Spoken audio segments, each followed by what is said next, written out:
Bismillahirrahmanirrahim. Assalamualaikum warahmatullahi wabarakatuh. Waalaikumsalam warahmatullahi wabarakatuh.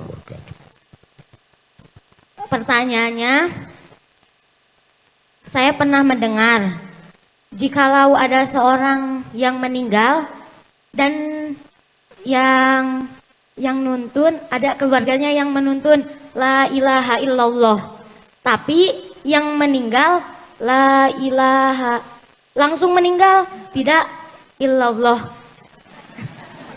nggak nyebut illallah gitu. Katanya itu murtad. Itu pertanyaannya. Dan untuk permintaannya, mungkin saya di dunia tidak bisa berbarengan, bahkan selfie pun bersama Ustadz tidak bisa.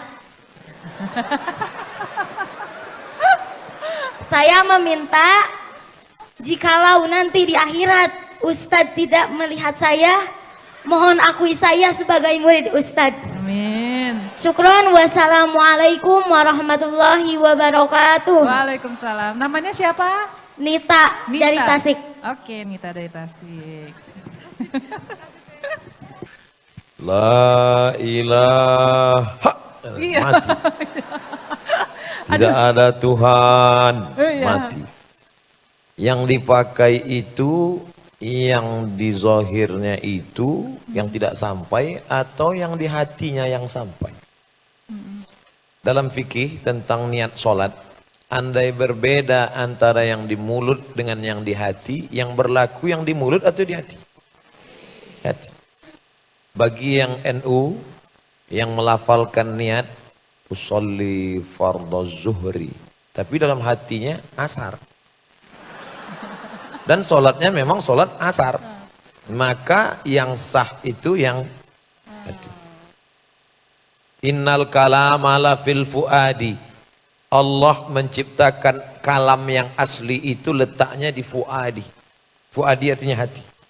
Wa inna ma ju'ilal lisan. Allah ciptakan lidah alal fuadi dalila, untuk membuktikan apa yang ada di dalam. Jadi yang aslinya yang ada di dalam. Jadi sebenarnya orang itu soleh, baik, hanya saja nafasnya tak sampai la ilaha. Padahal dalamnya sudah sampai illallah. Dan kita tidak boleh menceritakan itu ke orang lain. Kemarin saya ngelihat Ustadz Somad sakratul maut, nggak nyampe.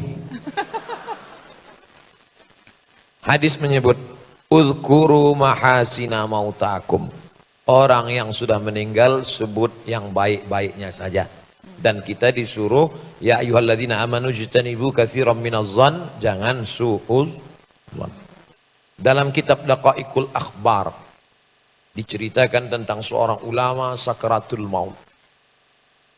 Ketika sedang sakratul maut, datanglah orang mengajarkan dia, la ilaha illallah. Dia menggeleng. La ilaha illallah. Dia menggeleng lagi. Habis itu la ilaha illallah, menggeleng. Akhirnya mati. Lalu semua orang heran, karena ulama saat dibisikkan la ilaha illallah kok bilang tidak. Berarti matinya su'ul khatimah. Sedih temannya. Beberapa jam setelah itu hidup lagi. Rupanya tadi cuma gladi aja. Jadi ditanya, ente tadi waktu seperti sakratul maut itu, waktu kami bisik la ilaha illallah, kok ente bilang enggak? Waktu itu iblis datang bawa air dingin.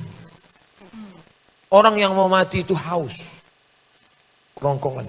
Sama seperti ini agak mau mati. Tuh. Kode ya, kode. Saya bergurau aja. Tolong ya, kode. Saya nggak pandai nyindir-nyindir, enggak.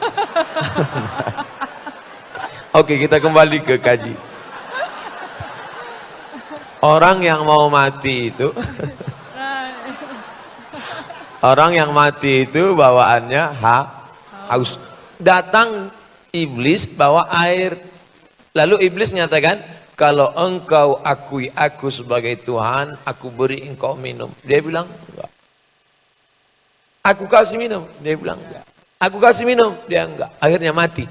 Matinya husnul khotimah karena menolak iblis. Tapi kita tetap menjalankan syariat talqin itu. Karena itu perintah Nabi Muhammad SAW. Tetap kita bisik, la ilaha illallah. Yang membisikkan hanya satu orang. Jangan nanti satu pesawat datang ke Riau dari Bandung, semuanya mau bisik. Satu orang saja. La ilaha illallah.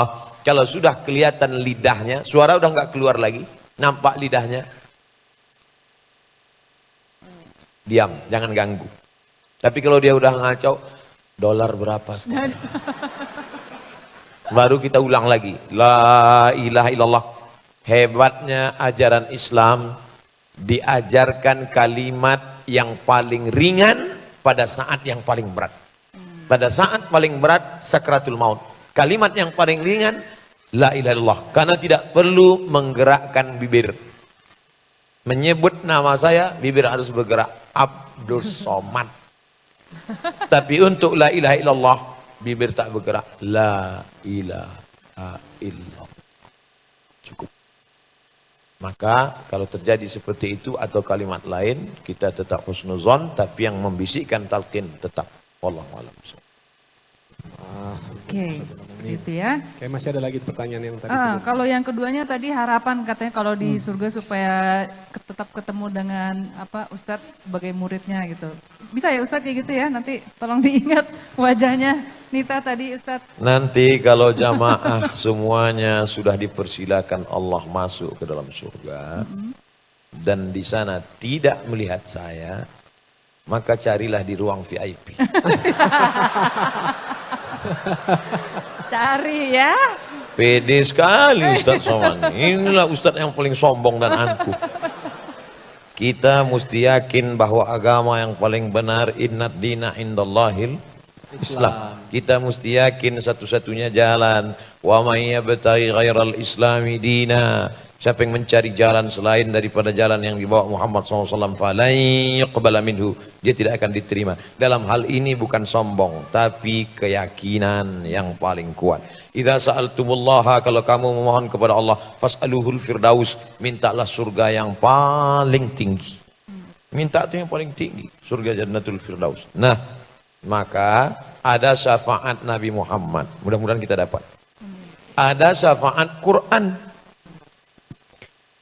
Man qara'al Quran, siapa yang membaca Al-Quran, ya'ti yaumal qiyamah, Quran akan datang pada hari kiamat, syafi'an li ashabi, memberikan syafaat pada orang yang membacanya. Ada syafaat malaikat, ada syafaat anak penghafal Quran, ada syafaat ulama, ada syafaat orang mati syahid, dan ada syafaat orang yang beriman. Dia bukan ustadz, dia bukan ulama, dia bukan LCMA, dia bukan penulis buku, manusia biasa tapi amalnya lebih bersih. Di dunia ini dia yang berkata, tolong nanti kami cari ustadz. Rupanya dia pula lah yang menyelamatkan Abdul Somad di hadapan Allah Subhanahu wa ta'ala. Oleh sebab itu maka kalau nampak orang sudah tua, bapak tua, amal bapak lebih banyak daripada saya. Kalau nampak anak kecil, kau masih kecil, dosaku lebih banyak daripada dosamu. Kalau nampak orang belum masuk Islam, kalau Allah berikan engkau hidayah, kau masuk Islam, amalmu kosong, tak ada dosanya, sedangkan aku sudah bergelimang dosa. Intinya, jangan pernah merasa lebih mulia daripada orang lah. La yadkhulul jannah, tak masuk surga.